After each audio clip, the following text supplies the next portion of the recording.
Morphology: parasite. Interstellar vermin. They travel in swarms. Indigenous to Tallon 4, a single parasite is harmless to larger life forms. However, they tend to travel in large groups, swarming over potential prey. Such swarms can be dangerous.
Recording to logbook.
Recording to logbook.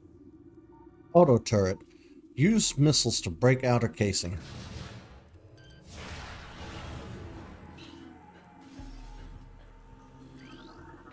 Recording to logbook. Recording to logbook.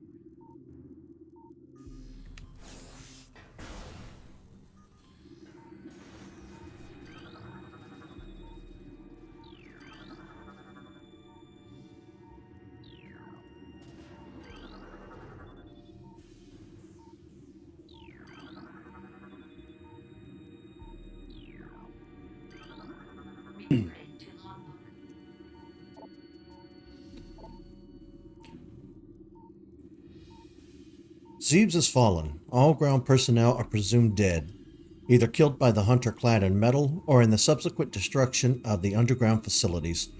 Our research frigates Orpheon, Syracuse, Syracuse, and Vol Pargam were in orbit at 0 hour and managed to retreat. Frigate Orpheon is now docked at Vortex Outpost.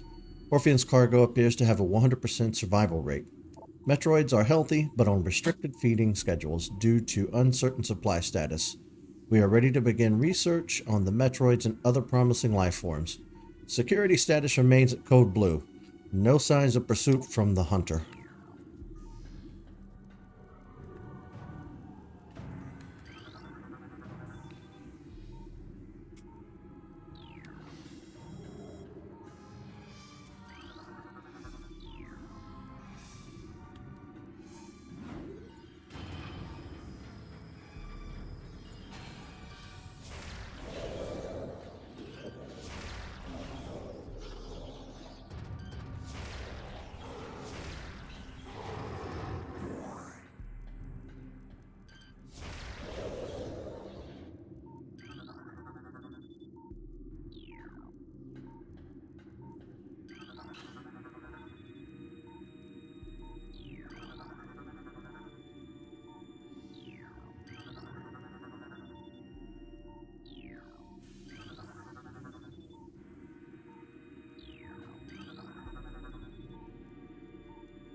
Parasite Queen. Parasite female, genetically enhanced by unknown means. A weak spot has been detected in this creature's mouth. Use your auto-targeting to acquire this new target. Scans indicate the presence of a potent mutagen. Origins unknown. Creature exhibits the ability to fire weapons-grade blasts of energy from its mouth, a trait not present in the standard parasite genome. It appears the pirates have begun a bioengineering program with considerable results.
Area suit malfunction. Morph ball malfunction. Missile malfunction. Charge beam malfunction. Grapple beam malfunction.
Hello everyone. Welcome to Tallon 4. We did visit this planet before when I played through Metroid Prime Trilogy. But we're going to be playing through the remastered version of Metroid Prime, and I'm pretty excited to do so. Yeah, let's get this bad boy started.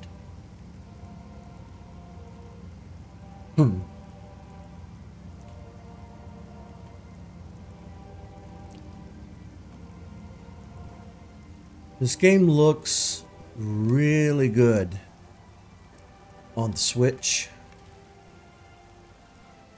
I forgot I don't have my space jump yet.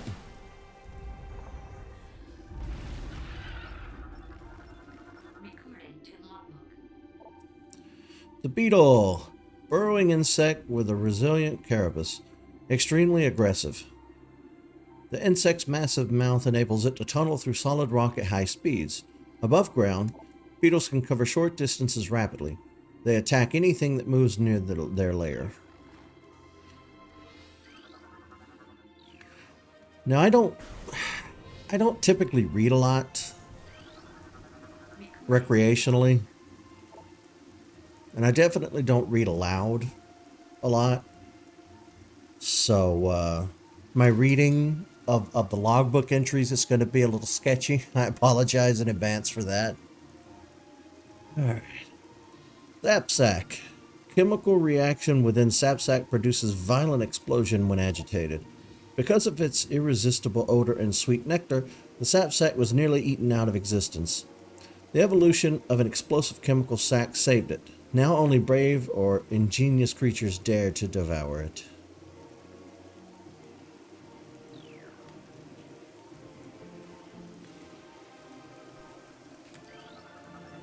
Recording to logbook. Zoomer anchors itself to walls and other surfaces. Avoid contact with spikes. A basic nerve center located directly above the zoomer's mandibles detects nutrients. Sharp spines protect it from casual predators, but the lack of reinforced carapace makes the zoomer vulnerable to any indirect attacks. Recording to logbook. Blast cap. Violent chemicals within this weed's toxic fungal cap may explode if agitated. Poisonous flesh of the blast cap helps keep it from being eaten. It also detonates its fungal cap when it senses even slight contact.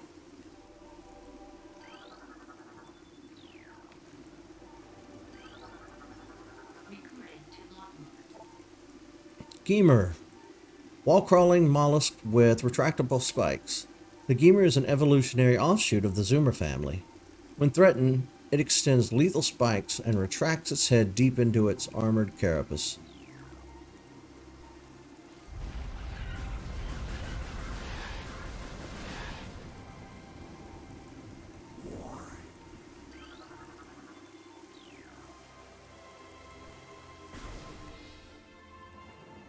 Just gotta move around you guys here.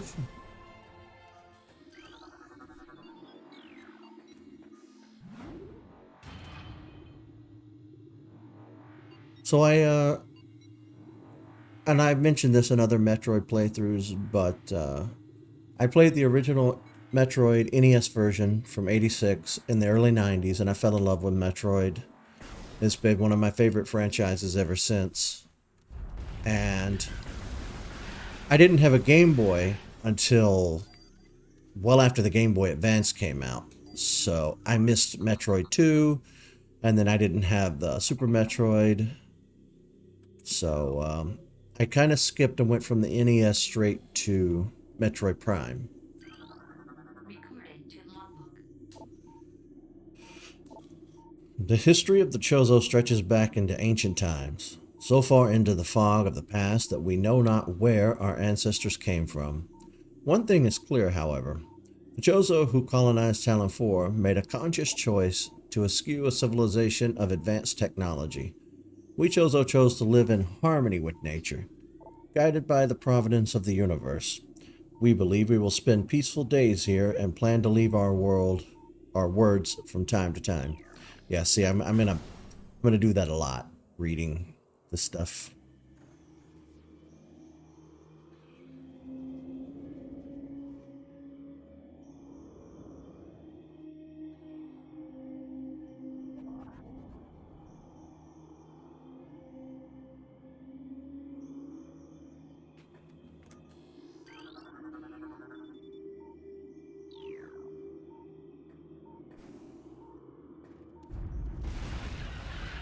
I'm just gonna jump right over you guys. Nope.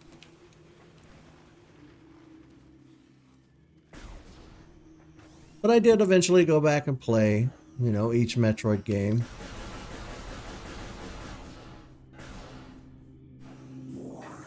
And to this day, I've 100%ed them all for the exception of To logbook. Zero Mission, which I need to go back and do. I mean, I've finished each one, but I haven't 100%ed Zero Mission. Ion. Immobile organisms entirely composed of ocular tissue, capable of launching sustained energy beams when active. The ion is sensitive to light and will close shut if bright flash ignites nearby. That.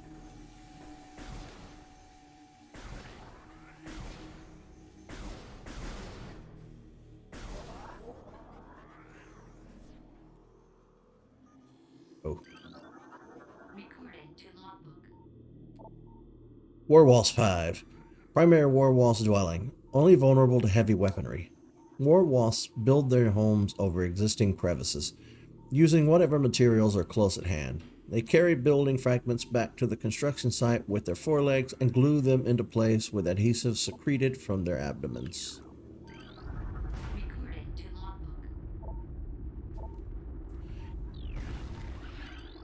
logbook. Many long years have passed since we Chozo first took root in this land. The passage of time has always been a source of fascination to us. It is the belief of many Chozo sages that the truths of the universe hide within the tumbling currents of time's flow.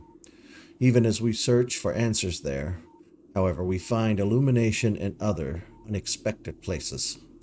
We know not how the ability has come to us, but recently many Chozo have begun to sense things beyond the realm of ordinary perception.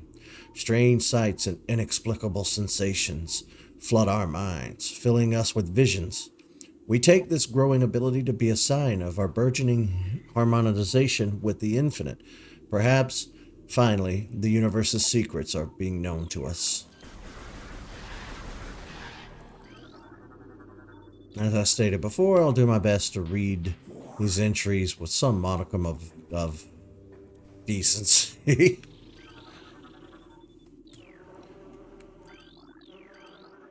Here we go. Recording to logbook. War Wasp. Airborne insect equipped with a venomous stinger capable of shearing steel, and I am fighting off a yawn. The War Wasp rarely strays far from its hive unless it is pursuing an immediate threat. It attacks with no regard for its own survival, dive-bombing its enemy with stinger extended.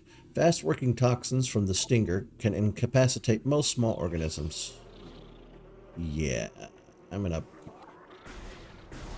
go ahead and run. Recording to logbook.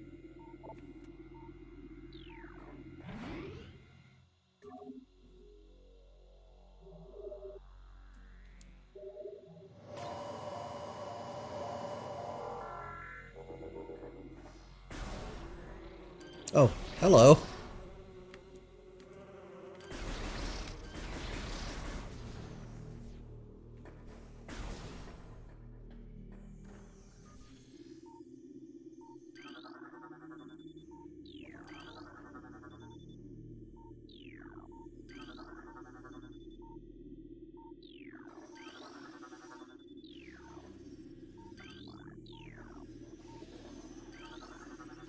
Recording to logbook.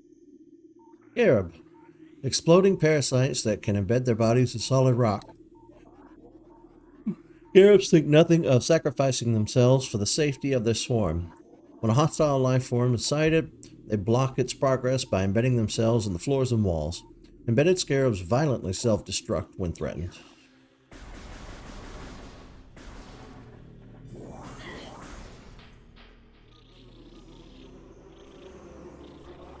So many war wasps. Recording to logbook. Plasmite. Small insect capable of storing and releasing thermal energy. Plasmites are attracted to sources of heat, thriving on the energy present there. They emit light when hunting, and will expel small bursts of thermal energy when threatened. Good thing is, I can just kind of capacitate them.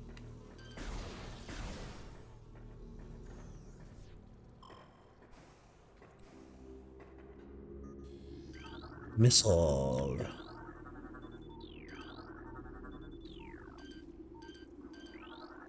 Recording to logbook.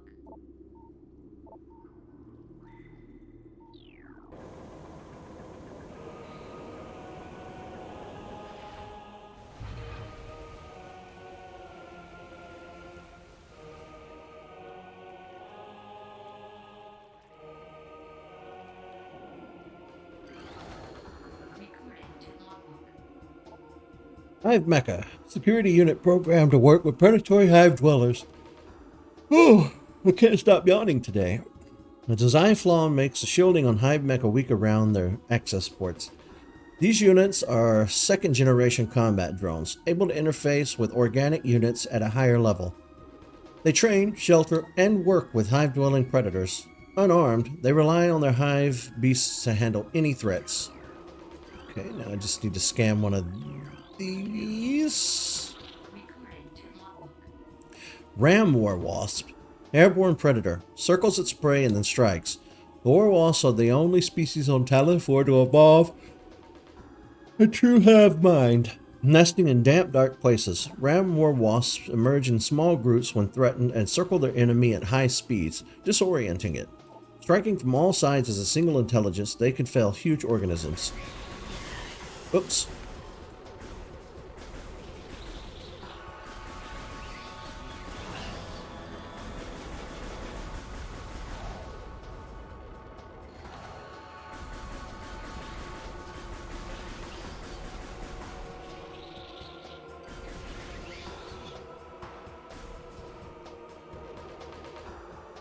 This is why I don't go outside.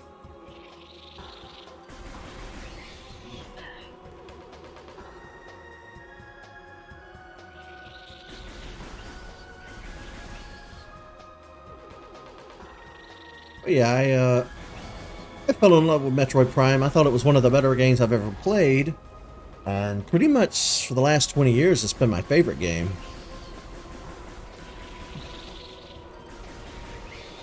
I definitely hope they remaster 2 and 3. But this game was kind of a spiritual journey for me in a lot of ways. And I know some people might think that's silly, but it encompassed everything that I enjoyed in life, you know, exploration, archaeology, anthropology, even paleontology, Metroid.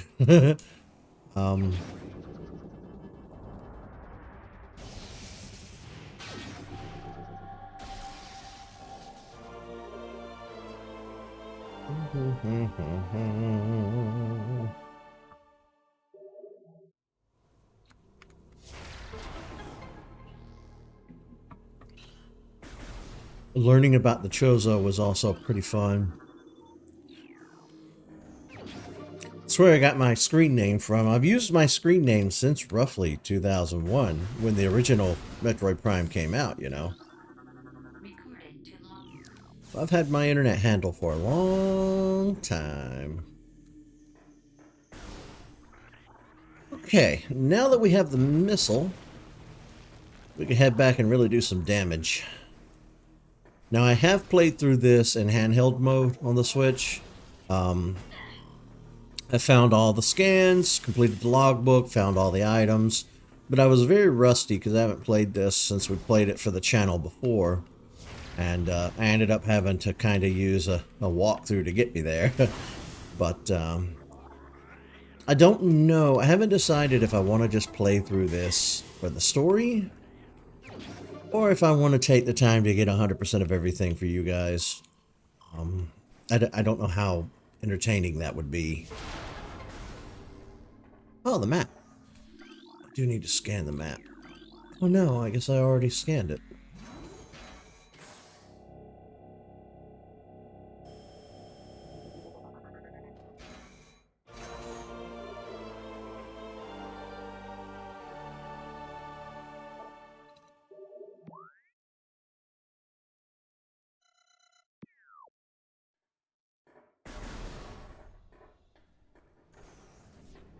We need the morph balls. No!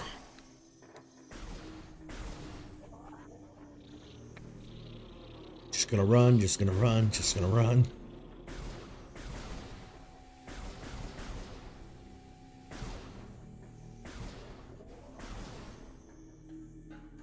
Whew. Uh-oh.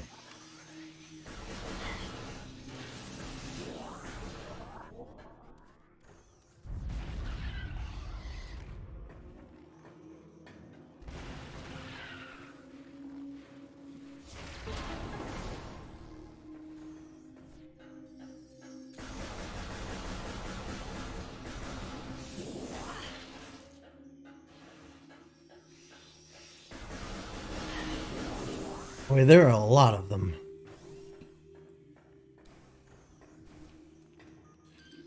There she is. Yeah.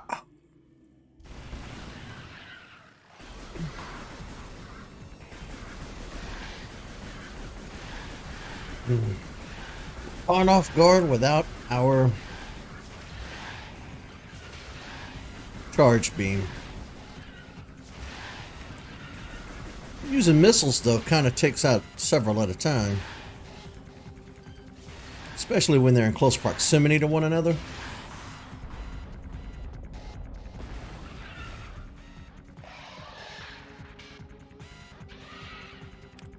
I think Mommy's pretty angry.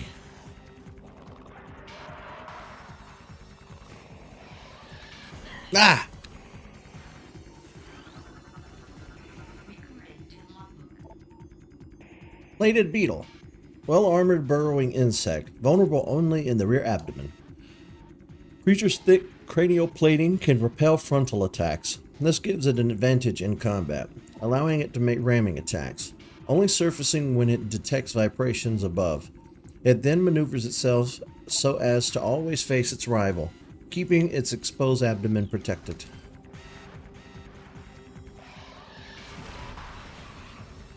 That's gotta hurt. Sorry, but it's gotta happen.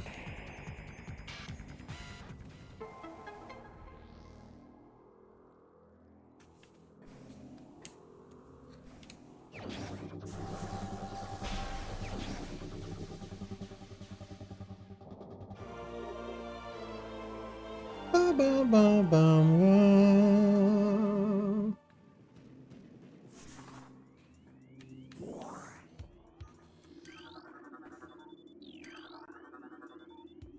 Now we just need the morph ball bomb.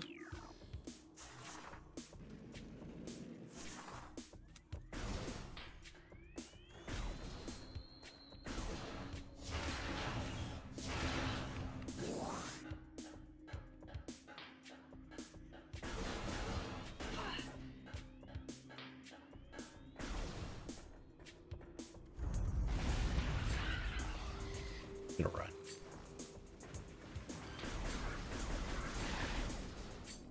Oh, what's the matter?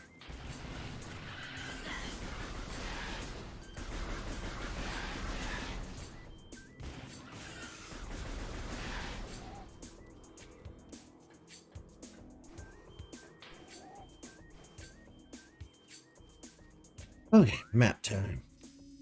Don't remember off the top of my head where... Oh, I guess if I haven't been in a room, it won't tell me what that room is. That makes sense. Okay. Well, I guess we're taking the top path.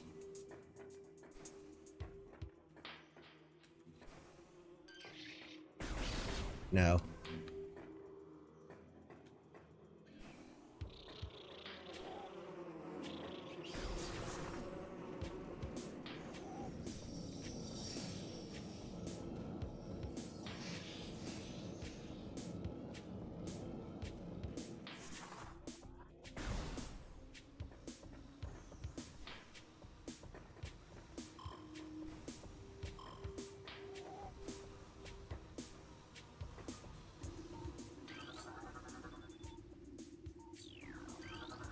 Recorded to logbook. The surges of negative energy brought by the meteor far exceed our expectation. We Chozo have yet to find a way to rid ourselves of the great poison. All we can do now is seal it away and wait for the day when a power to purify the poison appears. However, it is already impossible to collect all the pieces of the great poison as it has already spread, seeping into the planet and hardening.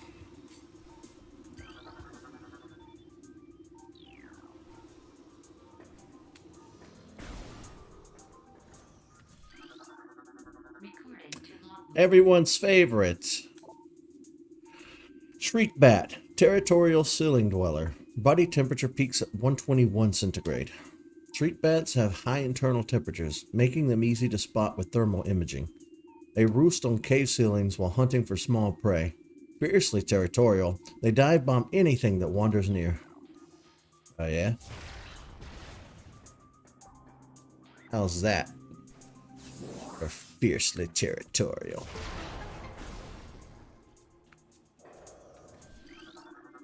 Recording to logbook. Reaper Vine. Powerful rock-dwelling tentacle. A single eye upon the Reaper Vine keeps a constant vigil, but its vision is limited to 10 meters. A scythe-like appendage on its tip is honed to lethal sharpness. The Reaper Vine will swing this blade wildly at anything that enters its zone of perception. Boop.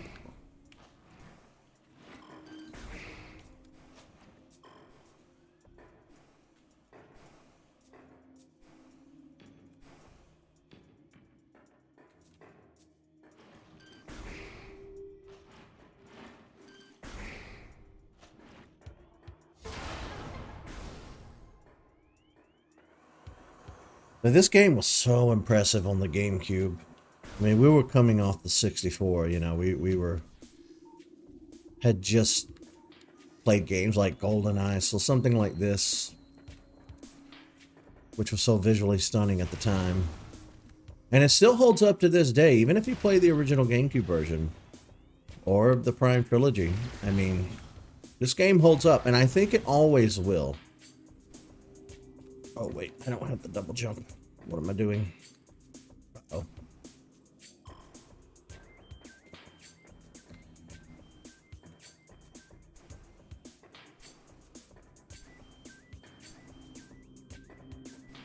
Alright, without the space jump boots, I kind of have to be careful. I've been playing this game so much in my free time that I forget that I don't have all the upgrades here at the beginning. Oh, there are a lot of them.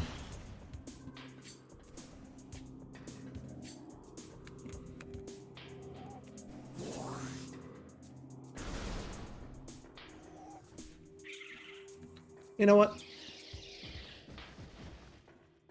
They took care of themselves.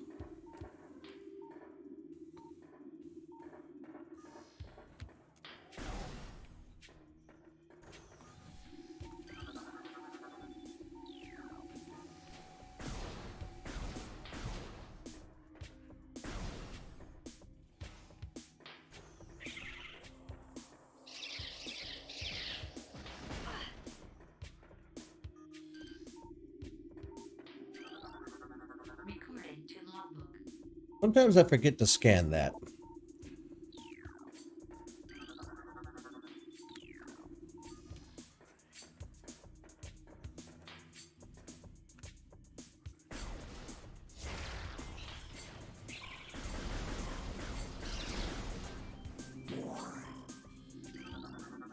Recording to logbook.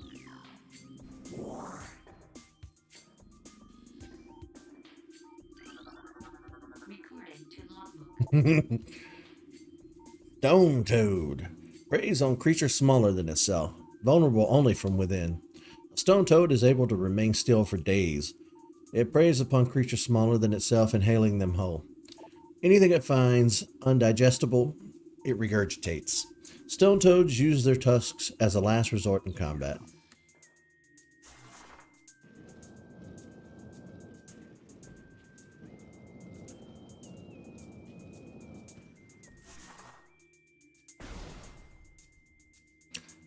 Here we go.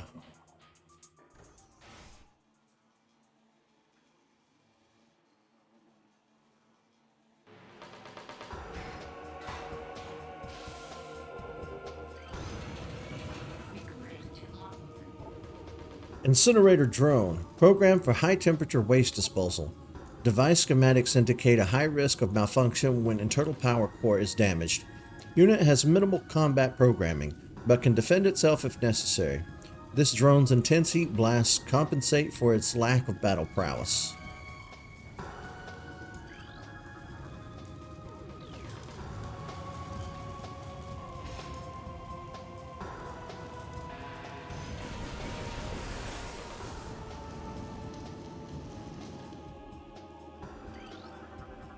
Recording to logbook. So many different types of wasps. Barbed war wasp. Airborne insect with the ability to launch its stinger at prey. A highly aggressive member of the war wasp family, this insect can propel the tip of its stinger up to 20 meters. The stinger tips regrow seconds after launch and contain an acidic compound designed to predigest prey. I could read.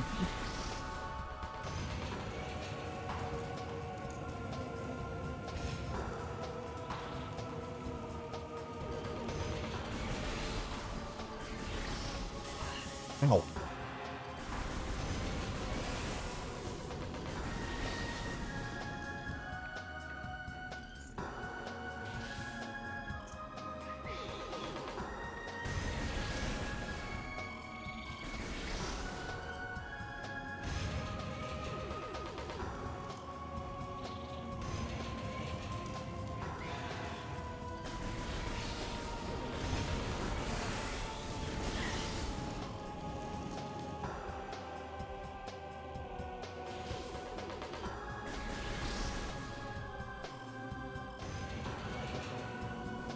Oh, that's fast.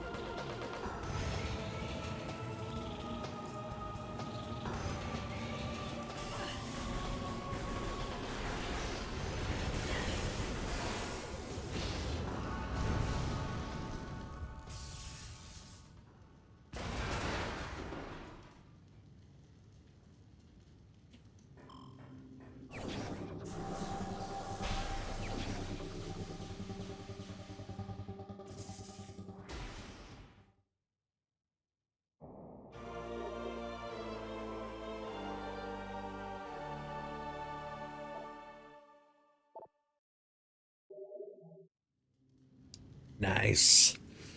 Now we can really explore.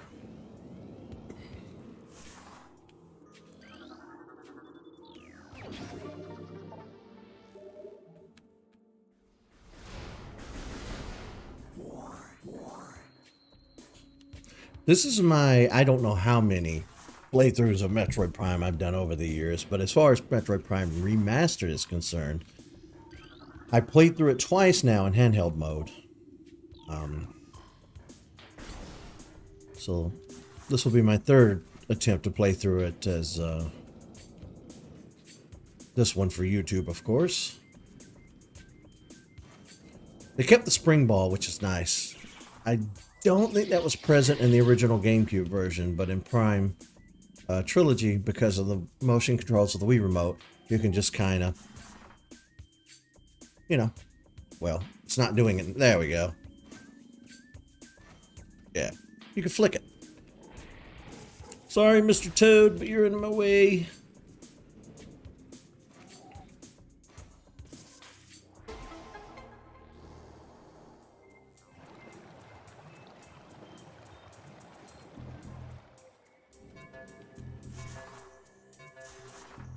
Oh, I didn't realize I could just shoot through here. If it'll let me.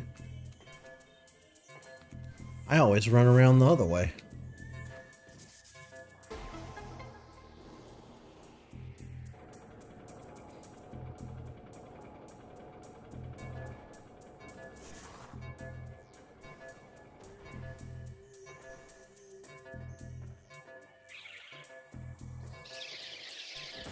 It came back?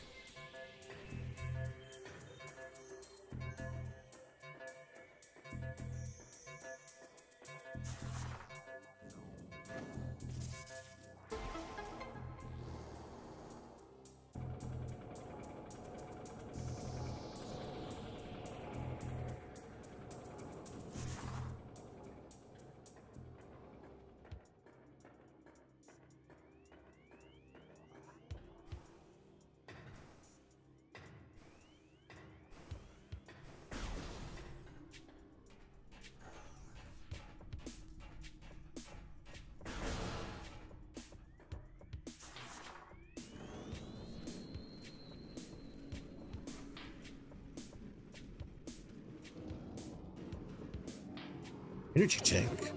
I'll take it.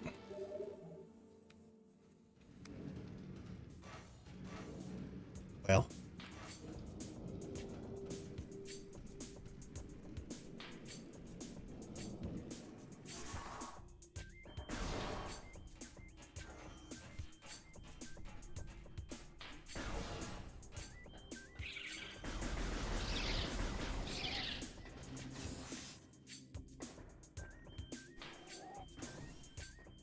Okay, I believe that's all the damage we can do in this area for now.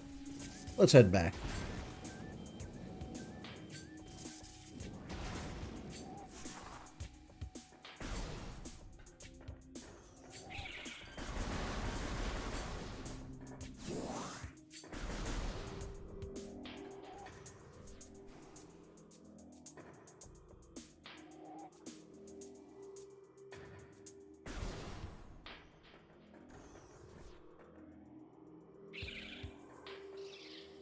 Gonna let them do their thing.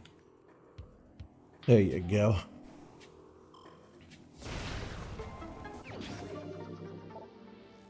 I remember where a lot of the power-ups are, but I don't remember where they all are. Even having just played this through twice in the past couple of weeks, I might have to look it up, you know.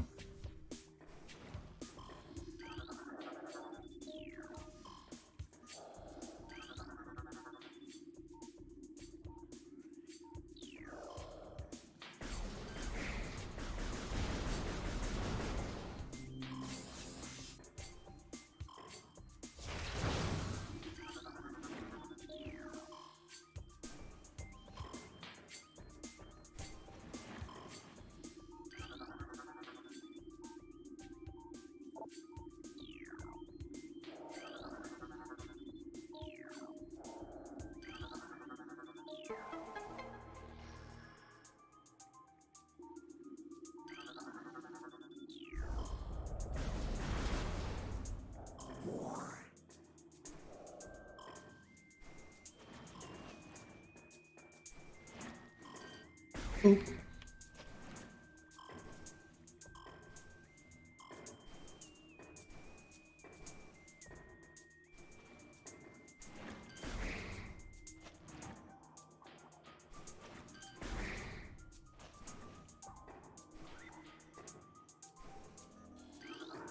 Recording to logbook.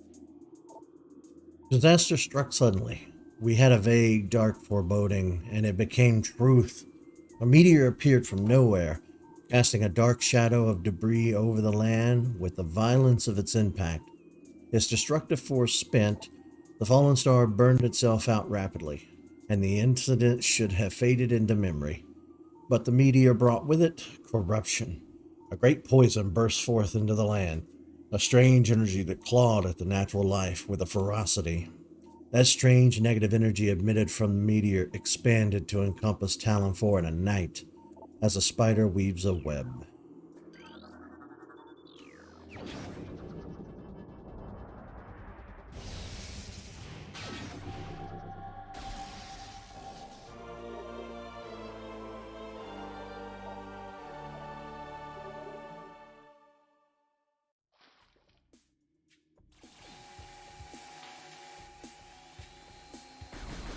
Well, the good thing about Charge Beam is that it's no longer an issue.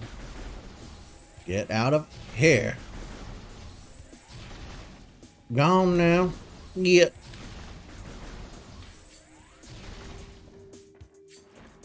I think that one died.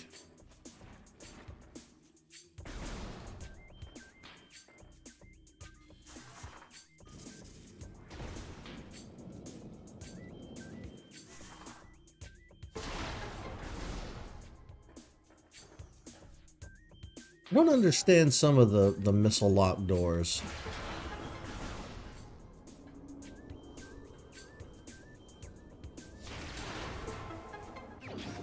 Because I wouldn't be able to get to them unless I had the missiles. We'll have to come back when we get the spider ball.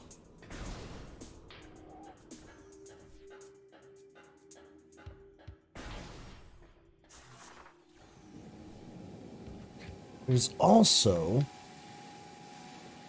missile expansion in this room under the water.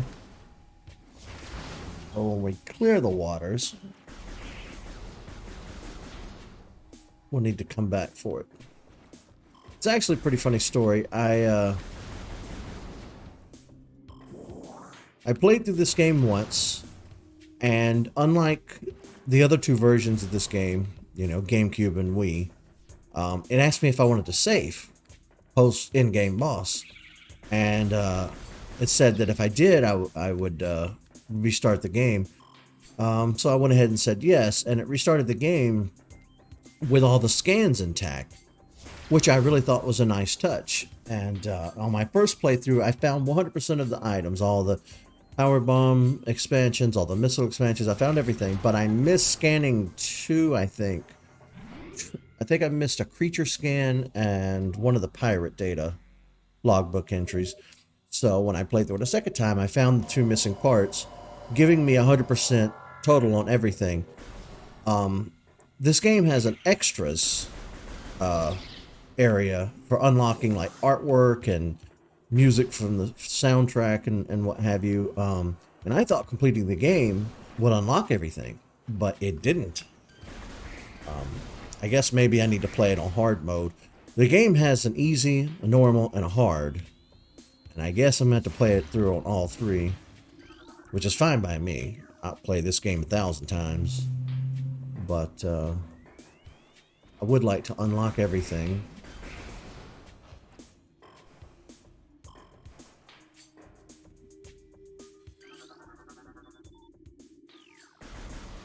And I scan it from here. Sweet. Well, you guys come back out quick. I shoot you in the eye. You recover mighty fast.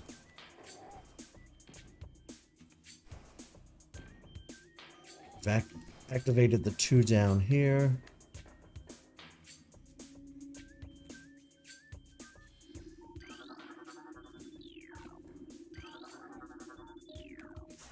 That's 3.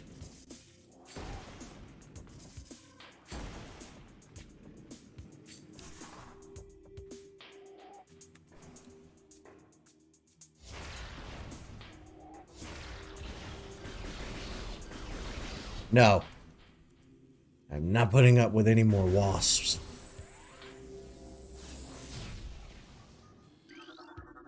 Recording to logbook. Venom weed. Poisonous plants that retract into the ground if threatened. Venomous weeds evolve to thrive in the habitats of large organisms. They lure prey with brightly colored leaves, then detain it with the tiny barbs that deliver a powerful toxin. Venom weeds rapidly decompose anything that succumbs in their midst. Okay, so I'll just have to get back quickly.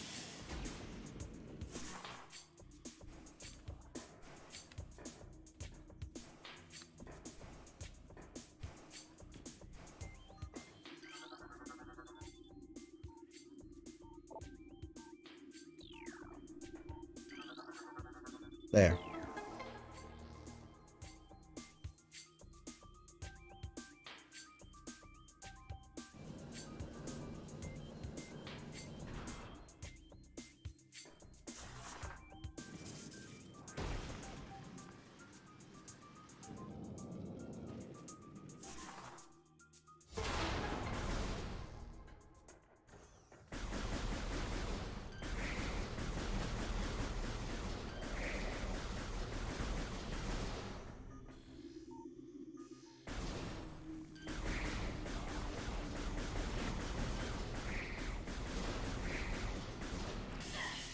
Ah.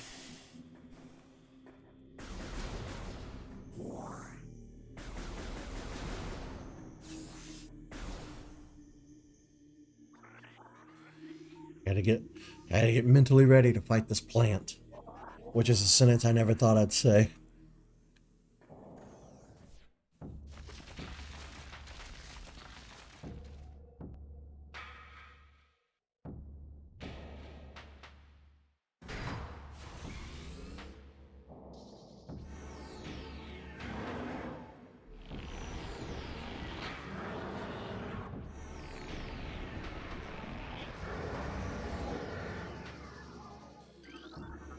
Recording to logbook. I guess it's pronounced Flagra. One of Flagra's tentacles fills this narrow drainage channel. Analysis indicates that Flagra's central nervous system is located at the base of this structure. Ooh. Recording to logbook. Flagra. This mutant plant is the source of toxic water in the ruins. Flagra's growth cycle has been radically accelerated. As a result, it requires near constant exposure to solar energy to remain active. This exposure has made Flagra's outer shell thick and durable. Its lower root system is unprotected and vulnerable, however. Exploit this flaw when possible. Concentrated weapon fire can daze it for short periods.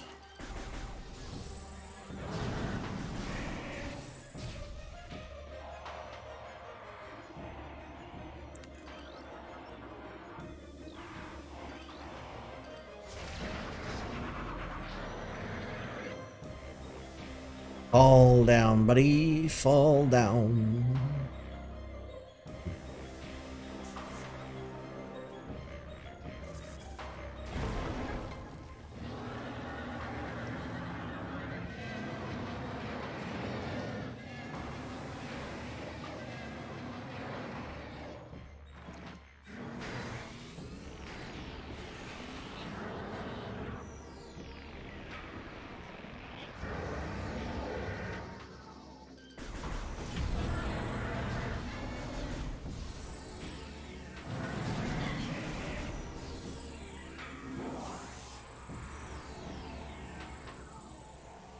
On.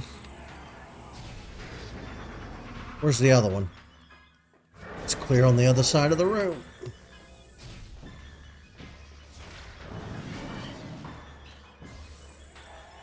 And boom.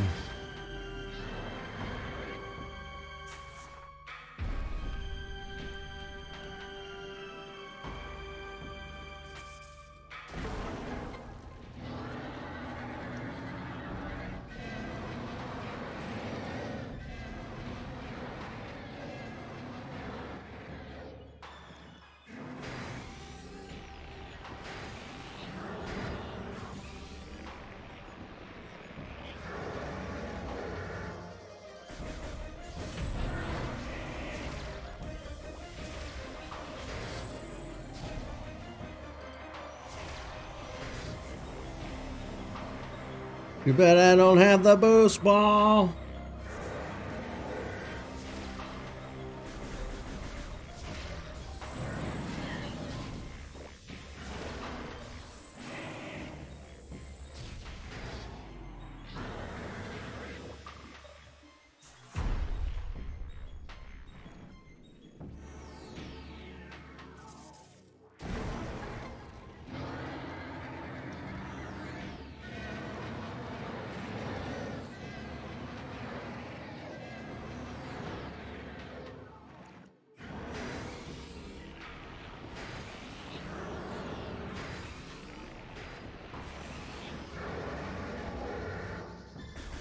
Okay, big boy.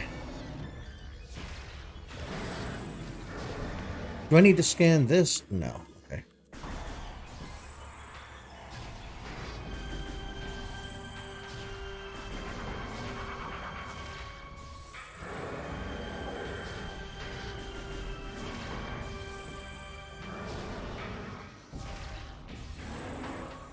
No, no, no.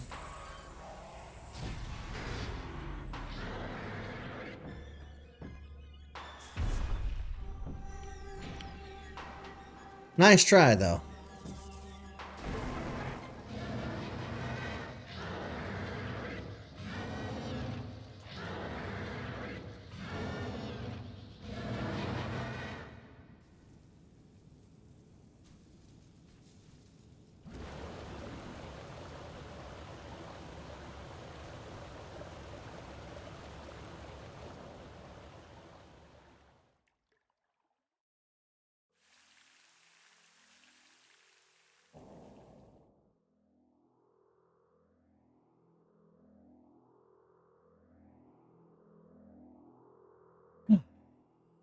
That was fun.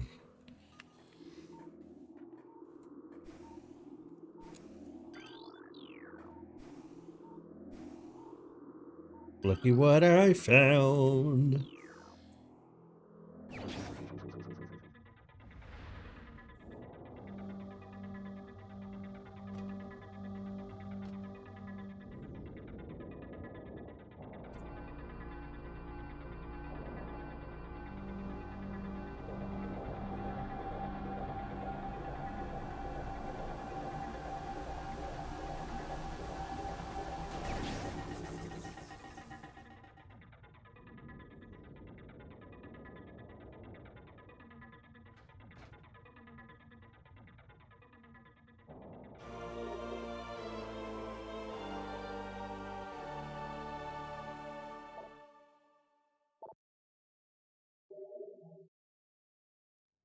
Ah, various suit.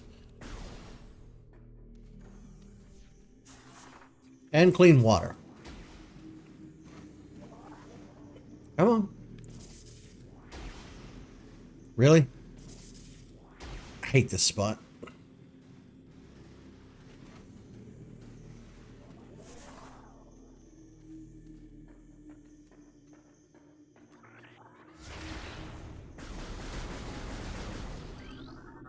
Recording to logbook.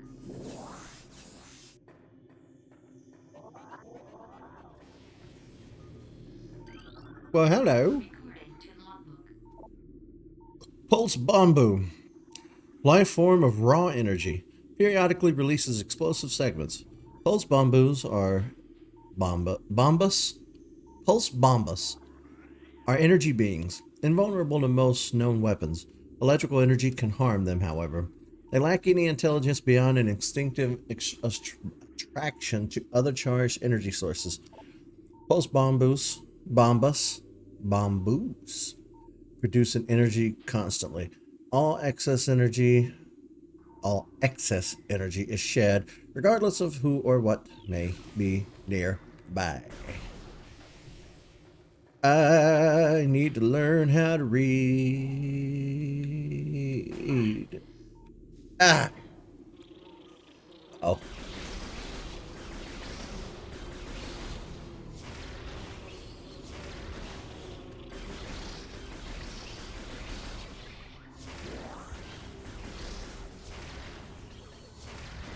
Whew. Whew. Recording to logbook. Wasps. So many wasps. Wasps everywhere. Oculus. Wall crawler that generates electric pulses. The oculus exposes its single eye when active. The electrical field that covers it is enough to deter most predators. If the oculus detects anything capable of presenting a real threat, it retracts into its impermeable shell.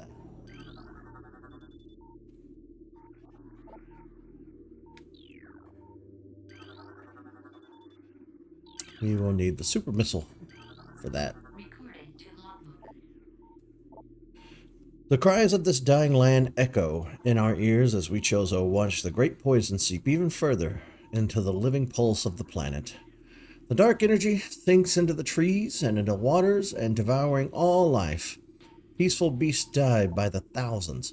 Some creatures survive, but their forms grow as twisted and evil as the forest that fell from the sky. Many of these mutated monstrosities remain small enough to do little harm, but others grow enormous and threaten our very existence.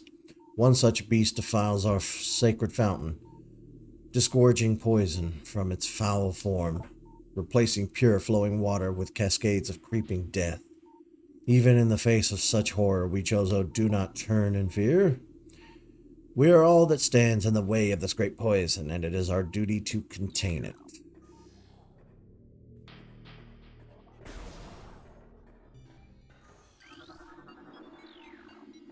Do I want to go to Magma Caverns? No. First, I want to do this.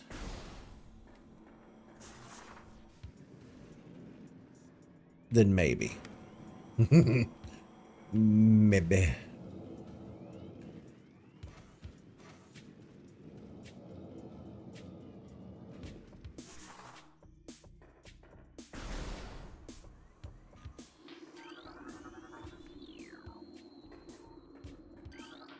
Recording to logbook.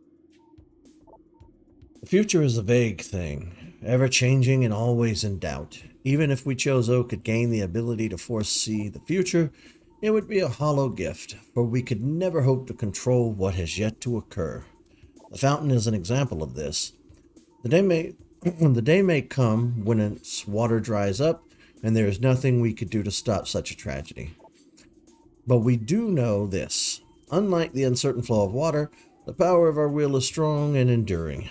The will of the Chozo will never run dry. You tell him.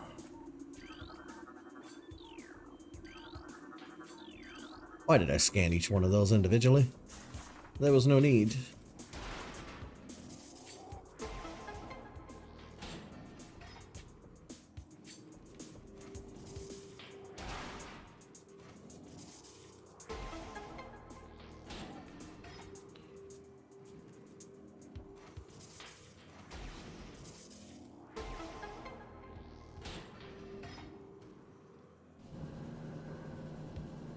Mythal time.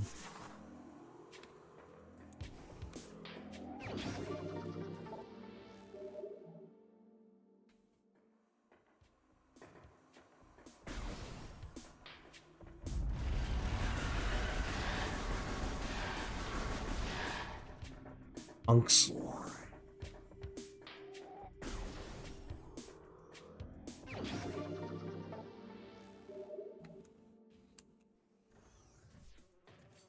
Okay. I guess I need the speed boost now. Why did I jump down? Why did I do it? Why?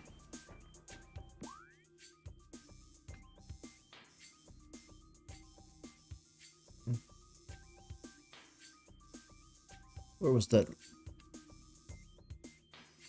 Tallon overworld. Magmore. Okay, so that's where I just came from.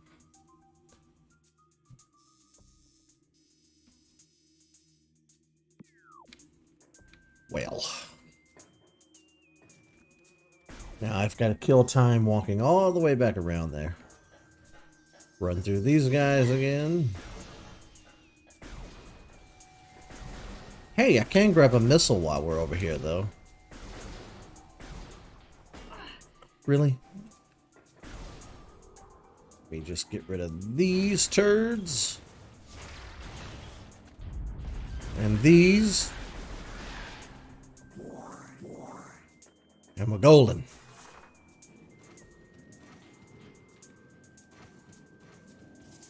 Boom.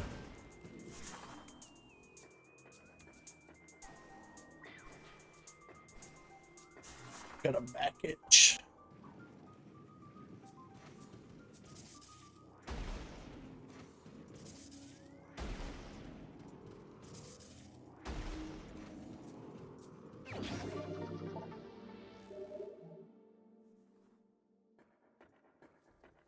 You know what we haven't done in a while? Save. We should probably do that. Boop. This is probably also a good place to call it for today. We'll pick back up tomorrow where we left off today. Thank you guys so much for watching and hanging out with me.